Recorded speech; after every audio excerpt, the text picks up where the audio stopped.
দীর্ঘদিনের রাজপথের মিত্র জামায়াতে ইসলামী এবার সংসদে প্রধান বিরোধী দল হিসেবে থাকবে, তাই বিএনপি এবং জামায়াতের এই মুখোমুখি অবস্থান নিয়ে কিন্তু সংসদীয় গণতন্ত্রে কেমন প্রভাব ফেলবে সেটি যেমন আপনার কাছে জানতে চাবো, তেমনি বিরোধী দল হিসেবে আপনাদের ভূমিকাটা কেমন হবে।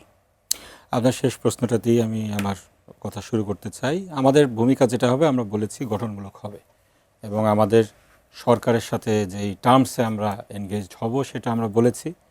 কোরআন শরীফের যে আয়াত, তাআওয়ানু আলাল বিররি ওয়াত তাকওয়া ওয়ালা তাআওয়ানু আলাল ইসমি ওয়াল উদওয়ান, ভালো কাজে আমরা সরকারকে সহযোগিতা করব, আমরা বলেছি। আমাদের যে আমির আছেন তিনি বলেছেন।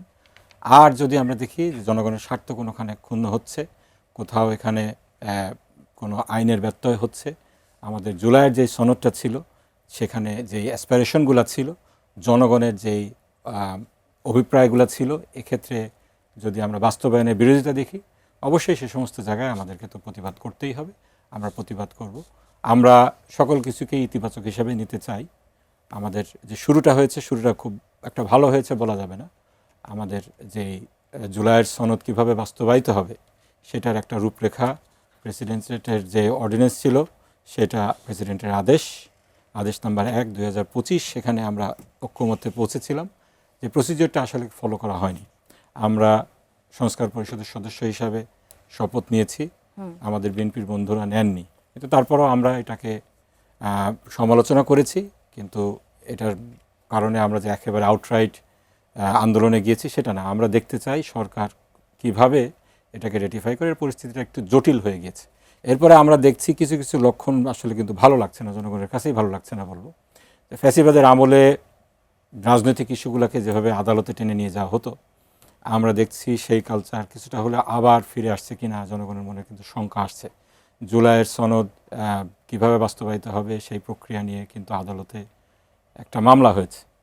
ওয়ারেজ সেখানে আপনার জনগণ যেভাবে ভোটকে বিপুল ভোটে বিজয়ী করেছে, এটা কিন্তু আর আদালতে যাওয়ার কোনো বিষয় ছিল না। তত্ত্বাবধায়ক সরকারকে যেভাবে আওয়ামী লীগ ফ্যাসিবাদী কায়দায় আদালতে কারা নিয়েছে? আদালতে দেখেন, এগুলো জনগণ বোঝে কারা নিয়েছে। আপনি আমার দলের লোক নিল না, কিন্তু আমি এটাকে ফ্যাসিলিটেট করছি। আওয়ামী লীগ যেটা করেছিল, এই যে ব্যক্তি রিড করেছে, খুব পরিচিত, ইউনুস আলী আখন্দ, সবাই চেনে তাকে, জাতীয় পার্টি একসময় নির্বাচন করেছে, তো তাকে কেন ফ্যাসিলিটেট করা হলো এভাবে?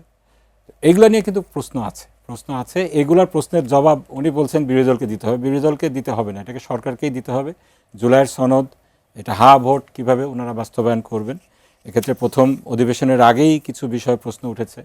যেমন জুলাই সনদের আলোকে, জুলাই সনদ শুধু না, গণভোটের একেবারে স্পেসিফিক একটা কথা ছিল, স্পিকার হবে সরকারি দল থেকে, ডেপুটি স্পিকার হবে বিরোধী দল থেকে। এখন কথা শোনা যাচ্ছে দুইজন ডেপুটি স্পিকার হবে, একজন সরকার দল থেকে, একজন বিরোধী দল থেকে। এটা তো বর্তমান সংবিধানেও নাই, এই কেন্দ্রিক কোনো ম্যান্ডেটও জনগণ দেয়নি। এইগুলা বিষয়ে কিভাবে উপস্থাপিত হয়, এরপরে প্রেসিডেন্টের ভাষণ নিয়েও কথা আছে, এগুলাকে কিভাবে সরকারি দল ডিল করেন, বিরোধী দল এটাকে কিভাবে রেসপন্স করে, জনগণের যে আশা আকাঙ্ক্ষা এটার প্রতিফলন কতটুকু ঘটে, এ সমস্ত বিষয়ে আসলে কনসার্ন আছে, ভবিষ্যতে বলে দিবে।